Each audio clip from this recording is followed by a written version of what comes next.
Bueno, en la clase de hoy vamos a ver tejido nervioso. Si ustedes recuerdan, en la primera clase, cuando hablamos de histología, hicimos referencia a 4 tejidos fundamentales: al epitelial, al conectivo, al muscular y al nervioso. El tejido nervioso en general, podemos decir que está formado por células alargadas con proyecciones extremadamente finas. Tiene una matriz extracelular en pequeña cantidad y sus funciones principales son las de transmitir los impulsos nerviosos. Podemos clasificarlo o dividirlo por una cuestión didáctica en un sistema nervioso central y un sistema nervioso periférico. El sistema nervioso central está constituido por el cerebro, el cerebelo y la médula espinal. Y el sistema nervioso periférico está constituido por los nervios craneales, los nervios espinales y los ganglios. Como ustedes ven aquí también, el sistema nervioso periférico lo podemos dividir en un sistema nervioso somático y un sistema nervioso autónomo. El autónomo, a su vez, en un sistema simpático y en un parasimpático. En cuanto a la composición, podemos decir que está formado por dos tipos principales de células. Por un lado, las neuronas o la célula nerviosa propiamente dicha y las células de sostén. La neurona es la unidad funcional del sistema nervioso. Está especializada en recibir estímulos y en transmitir los impulsos nerviosos. Algunos componentes neuronales tienen nombres especiales. ¿Sí? Ustedes habrán escuchado a lo mejor hablar del neurolema para referirse a la membrana plasmática. La mayoría de las neuronas tienen 3 partes principales. ¿Sí? Vamos a hacer referencia entonces a la neurona. Entre esas partes se destaca el cuerpo celular.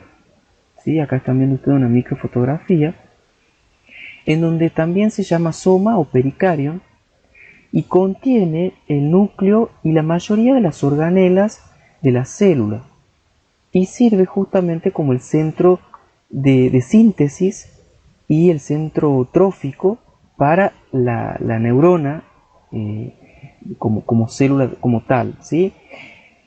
Otro componente importante de las neuronas lo constituyen unas prolongaciones, ¿sí? Que se conocen como dendritas, que en realidad se extienden, son procesos alargados que se extienden a partir del cuerpo.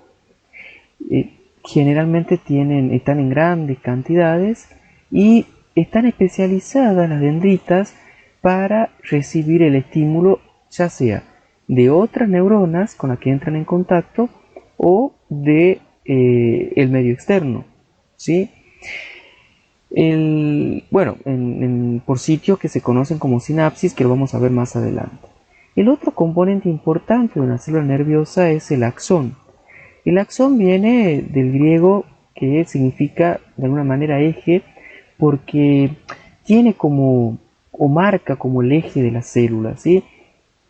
Es un proceso citoplasmático extenso, ¿sí? Que termina generalmente en la sinapsis para generar y para conducir los impulsos nerviosos a otras células. Los axones pueden recibir información de otras neuronas, información que por supuesto modifica la transmisión de los potenciales de acción a estas neuronas. Las neuritas es una denominación que se le suele dar a estas extensiones de la célula cuando no podemos distinguir si son dendritas o son axones, ¿sí? Si estructuralmente nosotros no podemos reconocerlas, se les denomina como un término general como neuritas.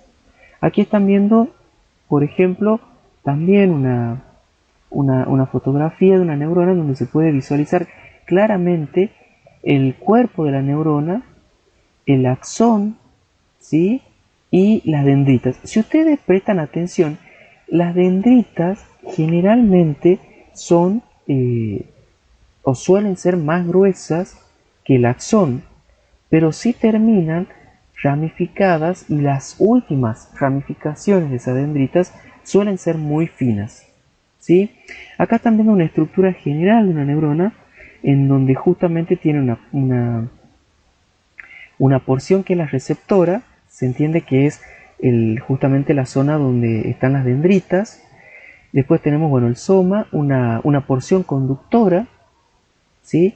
Porque esta porción es la que conduce lo que se ha recibido en este lado, y aquí una porción ejecutora, ¿sí? Hay muchas cosas que son importantes, muchas estructuras que son importantes en esta célula, y de alguna manera la vamos a ir desarrollando a medida que avancemos en la clase. Pero por ejemplo, están viendo que hay una vaina de mielina, están los nódulos de Ranvier, son como interrupciones de esta vaina de mielina, son muy importantes para la transmisión rápida de ese impulso nervioso.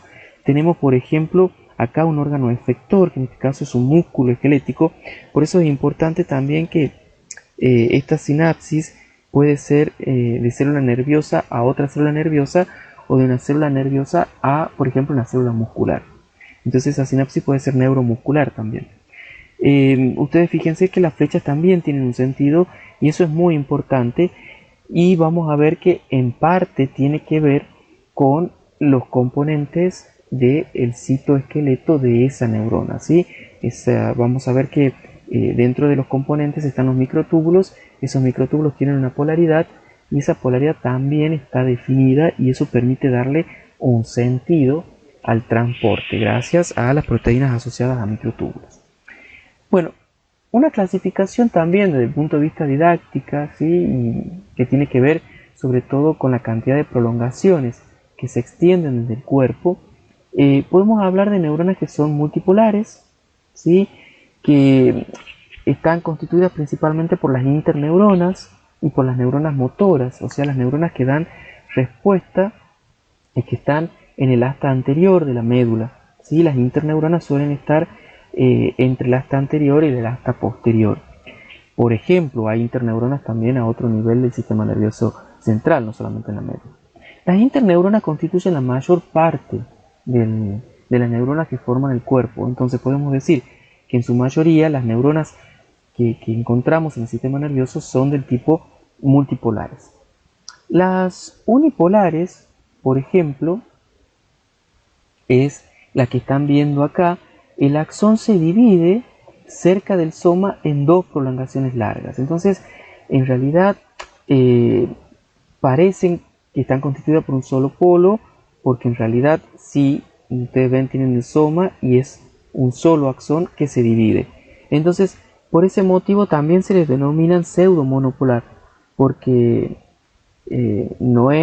tiene dos extensiones, y podemos decir pseudo como falsa monopolar. Pero además el término de pseudo monopolar está más relacionado a el origen embrionario de esta célula. Durante el desarrollo existen como neuronas que son bipolares, pero se convierten en unipolares cuando las ramificaciones migran alrededor del soma, ¿sí? Originalmente las dos ramificaciones se empiezan a mover y se terminan fusionando en una sola. Entonces, embriológicamente esa neurona era bipolar, pero pasa a ser unipolar. Por eso es pseudo unipolar, recordando un poco ese origen embrionario. Las neuronas, las pseudomonopolares, son las neuronas sensitivas de los ganglios raquídeos, ¿sí? Son las neuronas cuyos somas van a estar en los ganglios que están muy cerca de la columna vertebral, y son las neuronas que están recepcionando la información y la transmiten a la médula.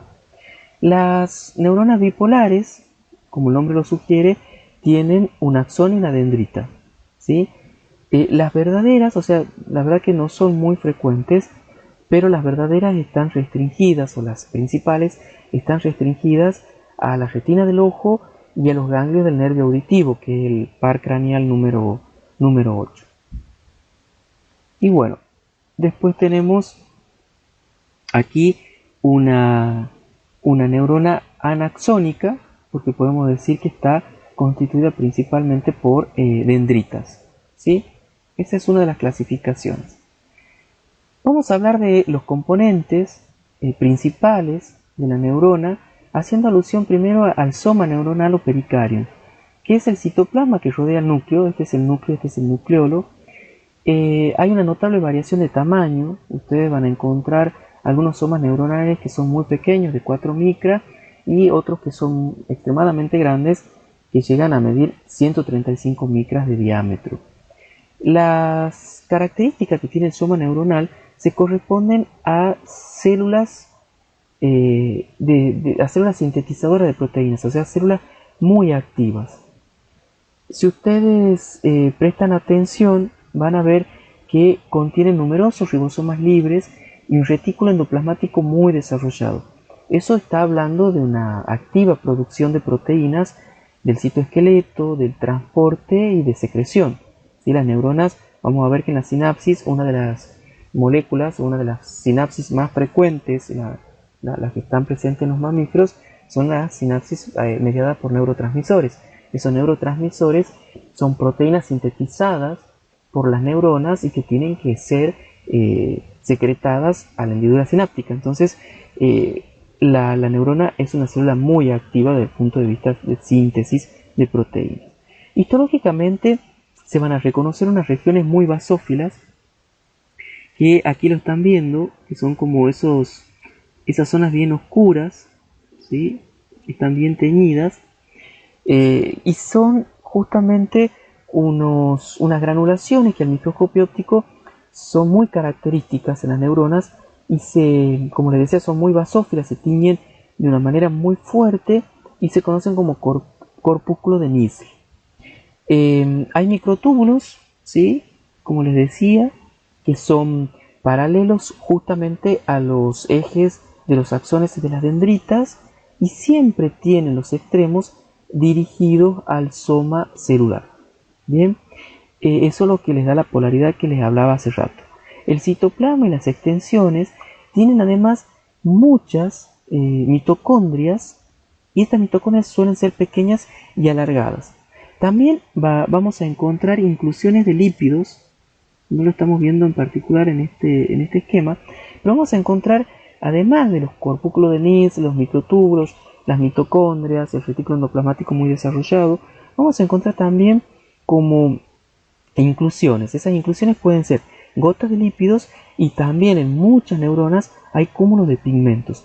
Por ejemplo, en la sustancia negra del mesencéfalo, justamente esas células se adquieren ese color oscuro porque tienen cúmulos de pigmentos como melanina, por ejemplo. Las neurofibrillas, que también se distinguen, ¿sí?, con técnicas de impregnación argéntica, son filamentos finos, ¿sí?, que están en el citoplasma y en las prolongaciones. Van a ver que son fibras, además de los microtúbulos, están estas neurofibrillas. Bien, son también, al igual que los microtúbulos, paralelas al axón y a las dendritas. Y bueno, hay un tipo especial de filamentos intermedios que están en el soma y en las prolongaciones citoplasmáticas de estas neuronas, que se conocen como neurofilamentos, pero son filamentos intermedios específicos de las neuronas. Las dendritas, les decía, son las prolongaciones receptoras. Acá lo están viendo con la letra D, simbolizadas con la letra D. Estamos viendo el cuerpo de una neurona. Estas son las dendritas. Son las prolongaciones receptoras que reciben la información, ¿sí?, ya sea de otras neuronas o también del medio externo.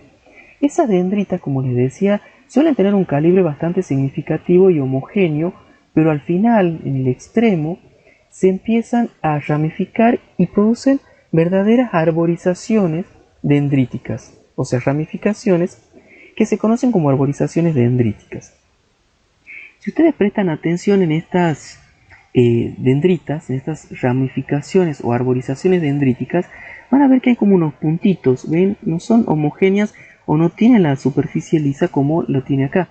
Acá van a ver como pequeños puntos, y eso se conocen como espinas dendríticas, que son en realidad salientes o protrusiones del citoplasma que sirven para la sinapsis. Bien, los axones, bueno, tienen justamente, se ramifican menos que las dendritas, pero sí se arborizan de alguna manera en la parte terminal. Cada pequeña rama axonal termina en una estructura que se denomina botón sináptico o bulbo terminal, que contacta con otra neurona o con otras células no nerviosas, como veíamos hace rato puede ser una célula muscular. Si vemos un corte transversal de un axón, ¿sí? Acá tenemos una microfotografía, microscopio electrónico de transmisión con un aumento de 65.000, en donde podemos ver por un lado la membrana plasmática, ¿sí? Que es el axolema, bien, está representado acá, que está constituido, acá en este caso este axón tiene una vaina de mielina. Vamos a ver las mitocondrias, vamos a ver, acuérdense que esto es un corte transversal, entonces lo vamos a ver como pequeños circulitos a los neurofilamentos, los microtúbulos son un poco más gruesos, y tenemos que hablar que todo el contenido que está dentro del axolema, o sea, rodeado por esta membrana, se conoce como axoplasma, ¿sí? Y el lugar donde se origina, ¿ven? Acá, el lugar donde se origina el axón se conoce como el cono axónico. ¿Bien? Entonces, es muy importante tener presente esta estructura del axón. En este caso es un axón que está recubierto por mielina. Hablábamos que al final del axón se encuentran los botones sinápticos. ¿En qué consiste la sinapsis? La sinapsis es la zona especializada de contacto donde tiene lugar la transmisión del impulso nervioso. En mamíferos, les decía, esa sinapsis es química y está mediada por un neurotransmisor. La porción del axolema que interviene en la sinapsis se denomina membrana presináptica, sería esta, ¿sí? Mientras que el plasmalema de la célula contactada se denomina membrana postsináptica. Entonces, lo que sucede, esta es la sinapsis, donde se genera ese impulso, ¿sí? Es la membrana presináptica y se transmite a la postsináptica. Este pequeño espacio o separación, que más o menos mide unos 25 nanómetros en términos generales, se conoce como hendidura sináptica.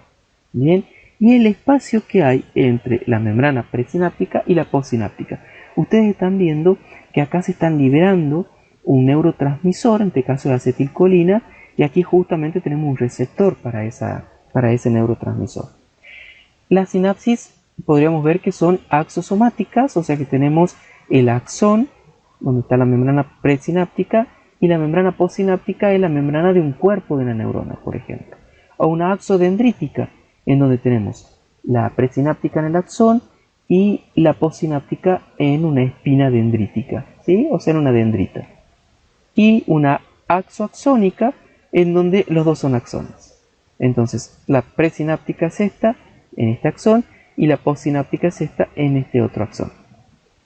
¿Sí? Como para verlo con más detalle, según la localización, tenemos la axosomática, un axón y el soma de una neurona, una axoaxónica, una axodendrítica. Ven que estas son las espinas dendríticas, son esas salientes de las dendritas. Esta es una dendrita, esta es otra, esta es otra. Esta, por ejemplo, es una sinapsis axodendrítica secundaria y esta es una axodendrítica primaria. ¿Por qué? Porque la primaria se da en una dendrita cuando recién abandona el soma y la secundaria es en una ramificación de esa dendrita. Bueno, acá tenemos otra axosomática y acá tenemos otra axodendrítica. Esto es un poco para que ustedes conozcan las posibilidades, ¿sí? Según el mecanismo de conducción de los impulsos nerviosos y la manera por la que se genera el impulso nervioso, nosotros podemos clasificarlos, les decía, en eléctrica y en química. Las eléctricas son comunes en invertebrados, consisten en uniones nexos, ¿se acuerdan las uniones gap o comunicantes que intercambian iones? No son comunes en mamíferos, así que sí vamos a hablar un poquito de las químicas que son las frecuentes y las comunes en los mamíferos. ¿En qué consisten o por qué se denominan químicas? Como decíamos recién, consisten en la liberación de neurotransmisores, o sea, son sustancias químicas. Aquí, por ejemplo, estamos viendo en esta microfotografía un botón sináptico en donde se ven vesículas, ¿ven? Estas son vesiculitas que tienen neurotransmisores. Entonces esas vesículas son estas, están llenas de neurotransmisores. Y después se van a abrir, ¿sí? Se van a exocitar y se van a liberar esos neurotransmisores.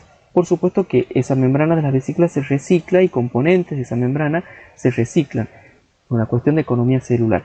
Pero esos neurotransmisores se van a liberar a la hendidura sináptica y van a impactar en receptores de la célula diana, ¿sí?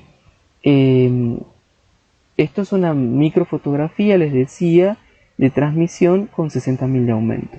Se ven claramente esas vesículas sinápticas, ¿sí? Y acá tenemos justamente, este sería el axón. Esta sería una hendidura sináptica. Bueno, la composición, decíamos que hay dos tipos de células que componen el tejido nervioso. La neurona, célula nerviosa, y las células de sostén. Vamos a ver que hay algunas diferencias en cuanto, por ejemplo, las células de sostén, que justamente constituyen la neuroglia, que forma parte del sistema nervioso central con respecto a la neuroglia que forma parte del sistema nervioso periférico. Con respecto al sistema nervioso central, la neuroglia está representada principalmente por estos cuatro tipos celulares: los oligodendrocitos, los astrocitos, los microgliocitos y las células ependimarias o ependimocitos. En cuanto al sistema nervioso periférico, tenemos las células de Schwann, que son las equivalentes de los oligodendrocitos. Vamos a ver por qué, porque son los que aíslan a los axones. Y las células satélites. Las células satélites están rodeando a las neuronas y forman una fina capa pegada al cuerpo de las neuronas, ¿sí? Las células de Schwann están también rodeando las neuronas, pero no tanto al cuerpo, sino a sus extensiones axónicas. Bien, y son las que forman, por supuesto, el aislamiento eléctrico. En el sistema nervioso central, ese aislamiento nervioso está dado principalmente por los oligodendrocitos. Funciones de la neuroglia. Tiene una función de sostén físico y protección para las neuronas. Se hacen de apoyo, pero además muchas células están trabajando, ¿sí? De la neuroglia están trabajando para mantener las neuronas en un estado activo y sano, saludable. Reparan lesiones neuronales, regulan el medio líquido interno del sistema nervioso, eliminan neurotransmisores en la hendidura sináptica. O sea, es importante esto porque los neurotransmisores deben tener una vida media muy corta, porque el estímulo no puede estar continuamente. Si un neurotransmisor estuviera en la hendidura sináptica con una vida media muy larga, estaría continuamente estimulando a la neurona o a la célula postsináptica, y eso no sería bueno cuando nosotros queremos que el impulso sea digamos breve, ¿sí? De última, si queremos sostener esta señal, tenemos que seguir liberando neurotransmisores, pero no mantener la señal manteniendo los mismos neurotransmisores. No sé si se entiende, ¿sí? Entonces es importante que esos neurotransmisores salgan a la hendidura sináptica, cumplan su función y lo más rápido posible sean degradados, ¿sí?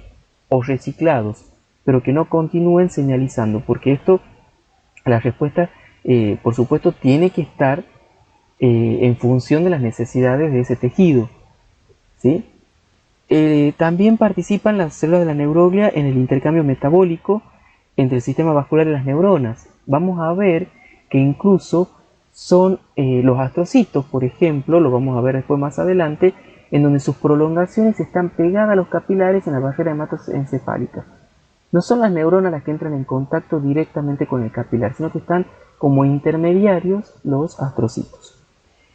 Producen, como les decía, el aislamiento eléctrico para los somas y para las prolongaciones de las neuronas. En los somas, por ejemplo, en el sistema nervioso periférico veíamos que eran las células que están rodeando a esos somas de las neuronas. Bien, y las células de Schwann que están acompañando a los axones.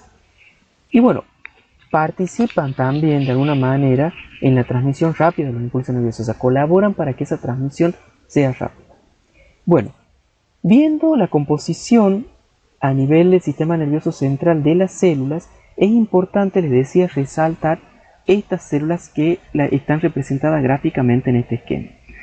El astrocito es como la célula vedette, ¿sí? Les decía que por un lado están apoyando, ¿sí? Están contactando con las neuronas, ven acá que está esta célula verde, ¿sí? Y por otro lado está apoyándose en un capilar, porque decíamos que el astrocito es como el intermediario entre la sangre y la neurona.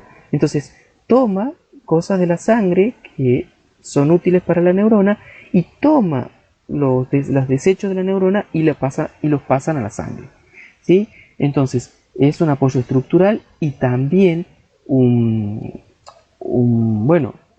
apoyo funcional.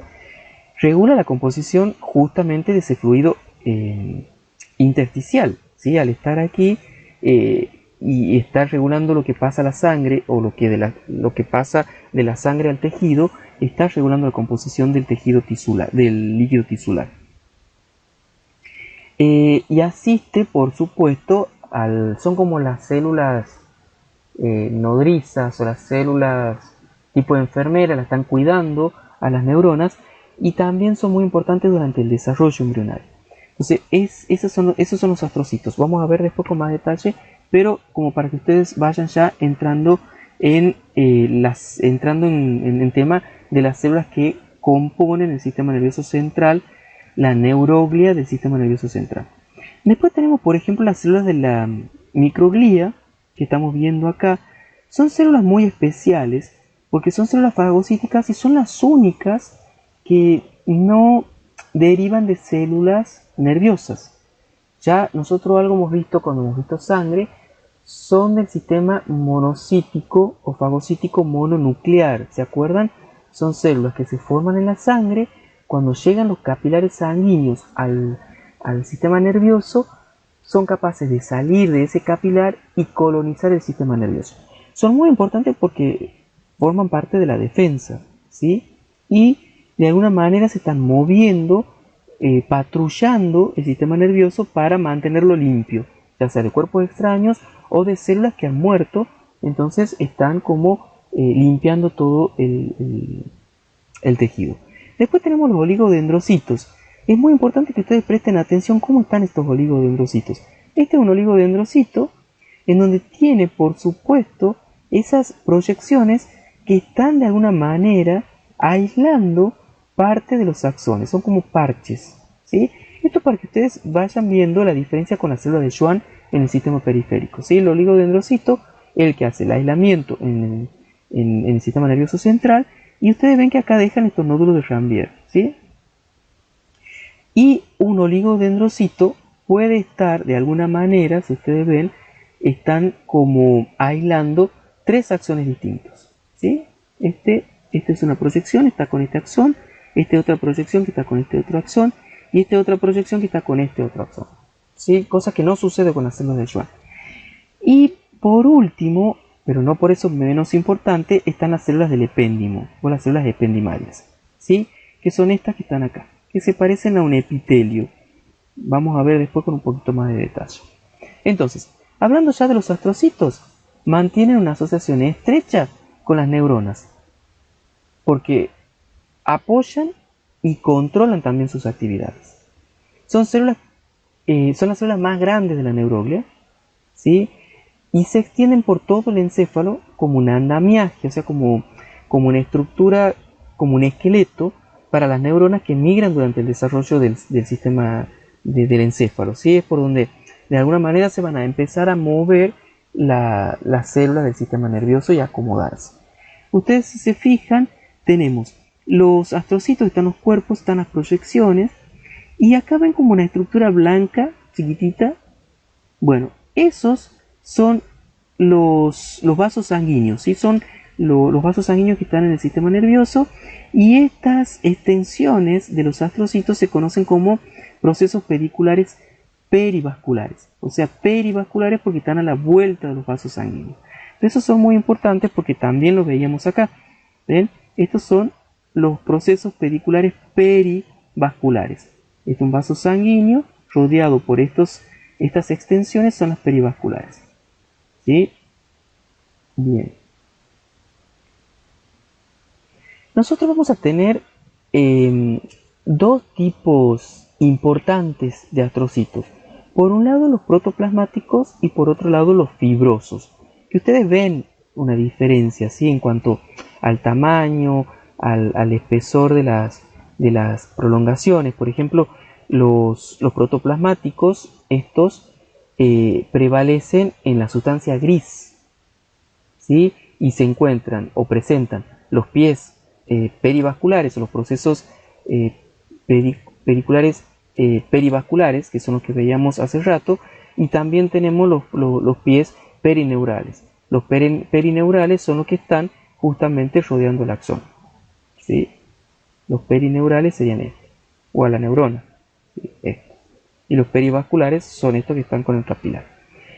Les decía que estos son frecuentes en la sustancia gris.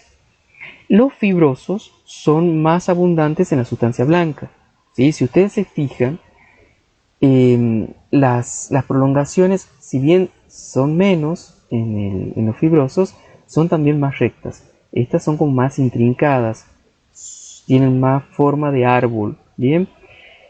Ninguno de los dos produce mielina, eso es importante que ustedes también tengan en cuenta y no se confundan esto que estamos viendo acá, ¿sí?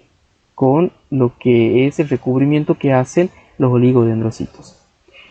Los dos tipos de astrocitos tienen filamentos intermedios que están compuestos por una proteína muy particular. Se llama proteína ácida fibrilar glial. ¿Por qué es importante mencionarles esta proteína? Porque justamente para reconocerlos a los astrocitos se suelen usar técnicas inmunohistoquímicas. Y si hablamos de inmuno, estamos hablando de anticuerpos. Y los anticuerpos específicos que suelen usarse en histología para reconocer los astrocitos son anticuerpos dirigidos contra esta proteína ácida fibrilar glial, que es, como les decía, específica de los astrocitos. Por ejemplo, aquí estamos viendo una microfotografía de la sustancia blanca del encéfalo, en la que se ven abundantes prolongaciones citoplasmáticas que le han dado justamente el nombre de los astrocitos. ¿Sí? Acá están los astrocitos, ven que tienen forma como de estrellas y están marcadas, o sea, se ha hecho una inmunomarcación detectando esa proteína propia de los astrocitos, un aumento de 220 por. Vamos a ver el otro grupo de células que es muy importante es el oligodendrocito. ¿Sí? El oligodendrocito, acuérdense, es el equivalente de las células de Schwann en el sistema nervioso periférico. O sea, en el central se llama oligodendrocito y la célula equivalente en el periférico es la célula de Schwann. Esto estamos viendo también en el microscopio óptico, un oligodendrocito marcado ya, por supuesto, no con un anticuerpo igual al que veamos astrocitos, sino con un anticuerpo dirigido a una proteína que es específica del oligodendrocito. Las células de la microglía, que son los microgliocitos, justamente se caracterizan, como ya les mencioné, por propiedades fagocíticas. Estamos viendo acá una microfotografía de un cerebro de ratón que antes de extraerlo al cerebro del ratón, se le ha provocado una lesión a propósito, ¿sí? Experimental. Entonces, y después, bueno, se lo ha extraído, se lo ha procesado y la técnica que se ha usado es de impregnación arquéntica. ¿Por qué lo de la lesión es la lesión experimental?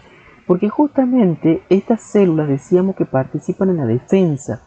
Entonces, de alguna manera están vinculados a lo que sería un proceso inflamatorio, una respuesta a un daño del tejido. Los microgliocitos se activan cuando hay un daño del tejido. Constituyen el 5% de todas las células de la neuroglia, forman parte del sistema fagocítico mononuclear, hemos dicho, o sea que no derivan de células nerviosas, sino de la sangre, ¿sí? De células precursoras monocíticas de la médula ósea. Les decía que participan en la defensa suelen constituirse incluso hasta como células presentadoras de antígenos, ¿sí? Defienden contra microorganismos invasores, contra células neoplásicas y también limpian el tejido eliminando células muertas.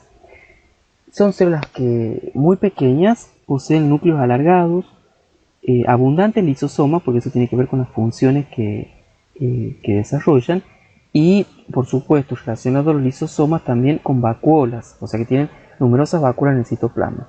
Tiene un escaso retículo endoplasmático y pocos filamentos de actina también.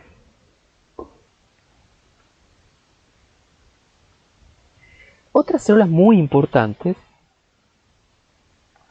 son las células ependimarias o las células del epéndimo. Estas células son cúbicas o cilíndricas, ¿sí? Y están de alguna manera tapizando los ventrículos cerebrales que están, por supuesto, llenos de líquido cefalorraquídeo en el cerebro y en el canal central de la médula espinal, ¿sí? Acá estamos viendo, por ejemplo, una imagen al microscopio óptico del epéndimo, ¿sí? Estas serían las células del epéndimo. Y el conducto central, en este caso, que está tapizando la médula oblongada, ¿sí? Está teñido con azul de toluidina. Miren las células que son cilíndricas o cúbicas y presentan en realidad también microvellosidades que son largas, no sé si las pueden ver acá, ¿sí? Presentan unas microvellosidades largas que permiten justamente el movimiento o facilita el movimiento del fluido cefalorraquídeo, ¿sí? O sea, presentan cilios y microvellosidades. Todo esto aumenta la superficie de absorción y también, o sea, las microvellosidades principalmente aumentan la superficie de absorción y los cilios permiten el movimiento del líquido cefalorraquídeo. Están muy unidas, ¿sí? por complejos de unión apical, que son uniones muy fuertes, por lo cual de alguna manera recuerdan a un epitelio, pero a diferencia, si esto se parece a un epitelio, estamos hablando de tejido nervioso, ojo, no un tejido epitelial, pero se parece a un tejido epitelial porque estas células, como les decía, están formando láminas, están muy unidas en esta porción apical por uniones oclusivas, tienen estas especializaciones también en la membrana, pero a diferencia del epitelio, ¿sí? De un verdadero epitelio, el epéndimo no tiene una lámina basal, ¿sí? Lo que se ha visto es que al microscopio electrónico de transmisión, la superficie celular basal, o sea la que mira a este lado, presentan numerosos repliegues, ¿sí? Que se interdigitan con prolongaciones de astrocitos contiguos, ¿sí? Es como que de alguna manera se relacionan con los astrocitos que están de este lado.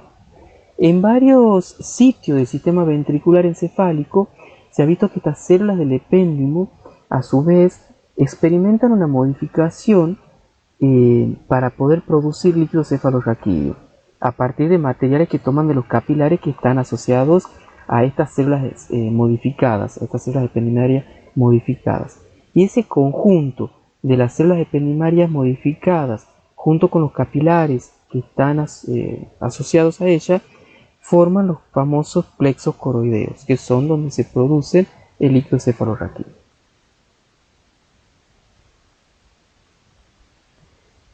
Bueno, vamos a hablar de la sustancia gris y sustancia blanca, o materia gris y materia blanca. Acá es importante resaltar que la diferencia fundamentalmente en el color tiene que ver con la composición del tejido. La sustancia gris está constituida principalmente por somas neuronales, ¿sí? Acá están viendo un soma neuronal, estamos viendo células de la glía, ¿sí? Y esta zona que se ve como más clara, incluso hasta como vacía, ¿sí? Son justamente sustancia blanca, esto es sustancia blanca y esto es sustancia gris.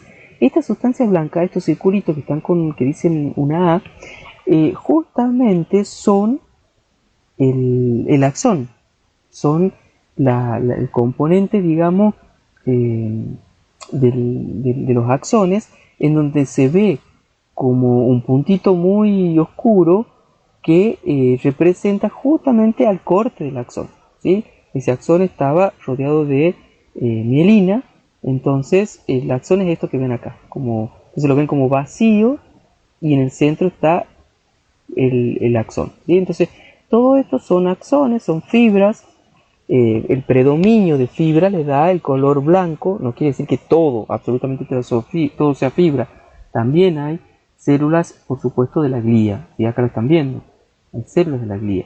Pero acá son más abundantes las células de la glía y además son abundantes los somas neuronales. Entonces la sustancia gris, formada principalmente por somas neuronales, y la sustancia blanca, formada principalmente por axones. Ahora pasemos al sistema nervioso periférico. Decíamos que tienen dos tipos de células principales, las células satélites y las células de Schwann, ¿sí? Las células satélites forman una capita, si ustedes lo ven acá, muy finita, de células aplanadas que se pegan en el cuerpo, en el soma de la neurona como para aislarla, ¿sí? Acá estamos viendo una raíz dorsal, es el ganglio de la raíz dorsal del nervio, de la médula espinal. Acuérdense que esta neurona es pseudo monopolar o pseudo unipolar, tienen ese axón que se divide en dos y está llevando la información que capta del resto del cuerpo, lo lleva a la médula para que en esa médula se transmita y se integre, si es necesario, en porciones superiores del sistema nervioso central. Entonces, esta neurona es la neurona ganglionar, está rodeada, hemos dicho que el sistema nervioso periférico está formado por los ganglios, además de los nervios periféricos, los espinales y los craneales, por los ganglios. Acá justamente tenemos un ganglio dorsal, donde está la neurona sensitiva. Entonces, rodeando al soma se encuentran esas células satélites y rodeando, si ustedes se fijan aquí, en este caso, esta es una célula, la célula de Schwann está rodeando al axón. Bien. Acá vemos más células satélites, ¿ven? Que están formando como una capita. Esta es justamente el cuerpo neuronal, el núcleo de la neurona. Acá, por ejemplo, en B es muy interesante esta tinción inmunofluorescente de células satélites. ¿Por qué? Porque revela en realidad que estas células, su citoplasma es como que se aplana y termina rodeando completamente a la neurona, ¿sí? Tal cual lo veíamos aquí, ¿sí? Estas células cubren, o sea, son varias células, pero entre todas su citoplasma se aplana y termina cubriendo a toda la neurona. Es muy importante para cumplir esa función de aislamiento eléctrico de la neurona. Bueno, en cuanto a fibras nerviosas, pasando ya a lo que se refiere a fibras nerviosas en particular, dejando de lado las células, tenemos que hablar que las fibras nerviosas están constituidas por el axón y las vainas nerviosas. ¿Sí? Cuando estas fibras nerviosas se agrupan, forman, si es en el sistema nervioso central, forman estructuras que se conocen como tractos. ¿Sí? Ustedes seguramente en la anatomía lo van a ver, a los tractos sensitivos, los tractos motores, tractos que, por ejemplo, están en la médula espinal y están de alguna manera conectando distintas porciones del sistema nervioso central, ¿sí? del bulbo raquídeo a la protuberancia, de la protuberancia que se lleva al mesencéfalo. Bueno, eso lo van a ver en anatomía. Pero cuando estos grupos de fibras nerviosas se encuentran en el sistema nervioso periférico, constituyen lo que se conocen como nervios, ¿sí? Alguna aclaración también. Nosotros recién decíamos que los ganglios del sistema nervioso periférico están ocupados por los somas neuronales. El sistema nervioso central no tienen ganglios, pero sí tienen cúmulos de cuerpos nerviosos, ¿sí? Que se conocen como núcleos.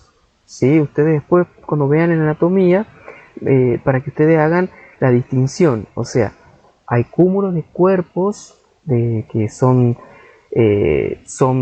células nerviosas, ¿sí? De somas neuronales, que cuando están en el sistema periférico constituyen los ganglios, y cuando están dentro del sistema nervioso central forman los núcleos, ¿sí?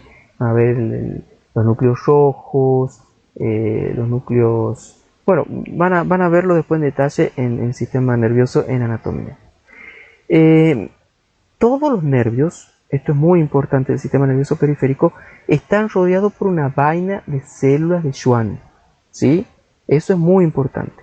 Pero no todos son mielínicos. Hay también algunos que son amielínicos. Ojo, entonces todos están rodeados por células de Schwann, pero no quiere decir que todos sean mielínicos. Hay también amielínicos. ¿Por qué? Porque si ustedes se fijan en el sistema nervioso periférico, esta es una célula de Schwann, ¿sí? Y esto sería como el origen, la formación, ¿sí? Una célula de Schwann se asocia a un axón y empieza a rodearlo. Si ustedes se fijan, lo rodea y en algunos casos hasta hace un pliegue porque lo rodea como 2 veces. Ese pliegue se llama mesaxón, ¿sí? Es el lugar donde el plasmalema de la célula de Schwann se separa del axón. Ven acá, este plasmalema no está pegado al axón. Entonces, acá se separa y forma ese pliegue. Si ustedes se fijan también, bueno, no está acá en el dibujo, pero cada célula de Schwann puede rodear hasta 30 axones individuales, ¿sí? Si se fijan en la siguiente imagen, en la 3, las envolturas, o sea, esto empieza a hacerse, a dar más vueltas y logra una envoltura en espiral como lo que ven acá. Esas envolturas en espiral se convierten en capas que se van compactando, ¿sí? Van perdiendo el componente citoplasmático y se quedan solamente el componente de la membrana plasmática, y esas capas compactadas de membrana celular constituyen la mielina. A medida que, les decía, el citoplasma abandona ese proceso, ¿sí? Entonces, en una etapa más avanzada, la vaina de mielina de la célula de Schwann pueden tener hasta 100 laminillas, con la mayor parte del citoplasma en la capa externa que está con el cuerpo de la célula de Schwann. Entonces, en este caso, por ejemplo, en este caso no tiene mielina, pero tiene una célula de Schwann que lo rodea el axón. Pero en estado maduro, ¿sí? o en estado de un nervio que sí es mielínico o que está mielinizado, tenemos varias capas de mielina con la célula de Schwann en la parte externa, el cuerpo de la célula de Schwann en la porción externa. Entonces, los nervios que no tienen mielina, lo ven acá. Tenemos una célula de Schwann que los rodea, ya sea totalmente o parcialmente al axón, pero no forma mielina, o sea, no es que los envuelve varias veces y la sumatoria de esa membrana plasmática terminan formando la mielina. Entonces encontramos de los dos. Ahora vamos a hacer alusión al tejido conectivo que está en los nervios periféricos. El tejido conectivo que está en los nervios periféricos, vamos a empezar de adentro hacia afuera. Tenemos un axón, en este caso un nervio que es mielínico. Está rodeado por un endoneuro, ¿sí? Fíjense que el tejido conectivo, esto le va a recordar cuando vean sistema circulatorio incluso, el endocardio, ¿sí? Entonces el endoneuro es una capa delgada de fibras reticulares, ¿sí? Que son fibroblastos de fibras reticulares. También van a encontrar fibroblastos dispersos y capilares, ¿sí? Entonces tenemos un axón, tenemos una hoja de mielina, un endoneuro que está rodeando a ese axón. Esos varios axones van a formar un fascículo, que a su vez el fascículo va a estar rodeado por un perineuro, y a su vez varios de estos fascículos rodeados por perineuro van a estar rodeados por fuera por un epineuro. Les decía, el endoneuro son fibras reticulares. Acuérdense que las fibras reticulares son justamente fibras que son muy importantes en el soporte de un tejido delicado. ¿Se acuerdan que hablábamos que son fibras muy finitas y que se usa para, si lo mencionamos cuando vimos tejido conectivo, para recubrir, entre otras cosas, los ganglios, ¿sí? o los nervios? Son tejidos muy delicados. El epineuro, por ejemplo, es un tejido conectivo denso y regular. Entonces, ahora de afuera hacia adentro, epineuro. tenemos vasos sanguíneos, tenemos fascículos rodeados por perineuro, y después a su vez dentro de cada fascículo tenemos las terminaciones axónicas de las neuronas rodeadas por endoneuro. Acá lo vemos con un poco más de detalle. Cada fascículo contiene por lo menos un capilar, eso también es importante, ¿sí?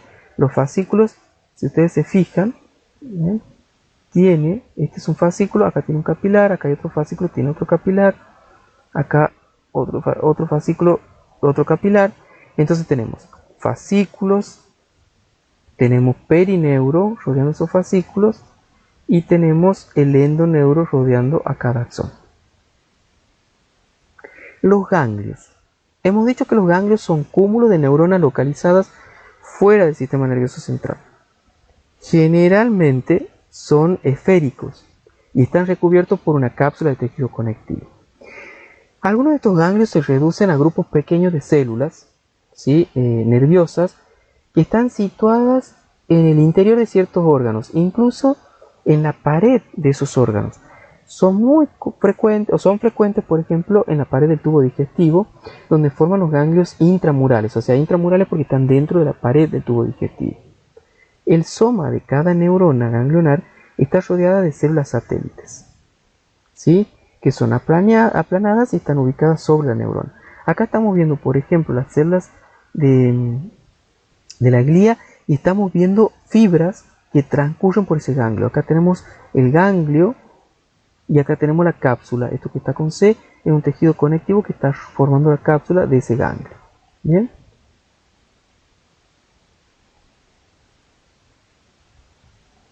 Si ustedes se fijan, acá tenemos un ganglio simpático, son los más pequeños, ¿sí? Y si ustedes se fijan, tenemos los cuerpos neuronales, ¿sí? El cuerpo neuronal, tenemos, algunos tienen, bueno, lipofucsina, lo estamos viendo acá, estos puntitos de colores tienen lipofucsina, están las hojas que rodean, ¿sí? De las células satélites están acá rodeando a las neuronas, ¿ves? ¿Sí? Esto es un ganglio simpático, pero acá tenemos las células satélites rodeando las células neuronales, son estas celulitas aplanadas, ¿bien? Los ganglios del sistema nervioso autónomo generalmente tienen una cápsula de tejido conectivo menos desarrollada que los ganglios sensitivos, ¿sí? Bueno, vamos a ver también las células gliales en el encéfalo, modo de repaso y ubicándonos ya en el cerebro. Tenemos, por ejemplo, los astrocitos, ¿ven? Acuérdense que los astrocitos de alguna manera están con pie en los capilares y están con pies en las neuronas, ¿sí? Tenemos los oligodendrocitos, por ejemplo, ¿sí? Bueno, esta es una neurona, por supuesto. Un microgliocito, acá tenemos otro oligodendrocito donde está produciendo mielina. Y tenemos aquí un ejemplo de lo que yo les decía, que los oligodendrocitos están haciendo como parches de distintos axones. O sea, generalmente están con los pies en más de un axón diferente, ¿sí? Entonces, y están formando acá los nódulos de Ranvier, que está de alguna manera el axón en contacto directo con el medio, con el espacio extracelular. Esto es muy importante para la transmisión o la conducción del impulso nervioso, ¿sí? Se hace de una manera más rápida. Otra cosa importante que quiero que vean, que presten atención ustedes acá, es el epéndimo. Miren el epéndimo, el conducto del epéndimo con esos cilios, las microvellosidades, los astrocitos contactándose con el epéndimo y siendo como de intermediario de alguna manera con el sistema nervioso, con las neuronas, ¿sí? Bueno, los vasos sanguíneos, como les decía, y hablar de algo muy importante, que es la barrera hematoencefálica. La verdad es que hace más de 100 años se había observado que cuando se inyectaban colorantes vitales en el torrente sanguíneo, la mayoría de los tejidos se teñían, excepto el encéfalo. Entonces, eso le daba una idea a los investigadores que el, el sistema nervioso está de alguna manera aislado de la sangre, o sea, no aislado completamente, pero sí hay como una barrera, algo que está seleccionando qué pasa de la sangre al sistema nervioso. Y esa barrera es justamente la barrera hematoencefálica y que la están viendo acá. ¿Sí? Consiste en células que son endoteliales, que están unidas de manera intrincada por uniones oclusivas, o sea que son uniones muy fuertes. Acá hay un glóbulo rojo, este es un capilar, estas son las células endoteliales. Ven que están bien unidas, o sea que es un capilar continuo. Y apoyados, así tienen como todo epitelio, tiene una membrana basal. Y apoyados sobre esa membrana basal están los pies perivasculares de los astrocitos. ¿Ven? Entonces, es muy importante porque de alguna manera esos astrocitos están protegiendo las neuronas, ¿sí? Y están así también porque permite el fácil intercambio de material entre el astrocito, ¿sí? Y la sangre, y entre el astrocito y la neurona. Bien, es muy importante la barrera hematoencefálica porque, bueno, eso explica también, acuérdense que hay medicamentos o hay incluso agentes patógenos que pueden atravesar la barrera hematoencefálica o no, ¿sí? Entonces, es muy importante tener en cuenta eso. Bueno, hasta aquí hemos llegado con lo que es tejido nervioso. Vamos a ver en otra clase el desarrollo embrionario del tejido nervioso. Sí, insisto, estas clases son o están pensadas a modo de guía, pero no reemplazan la lectura y el resumen que ustedes deben hacer del libro. Recurran al libro porque es muy importante que ustedes puedan leerlo también y ampliar los contenidos que yo desarrollo en estas clases. Bueno, nos encontramos en la clase que viene.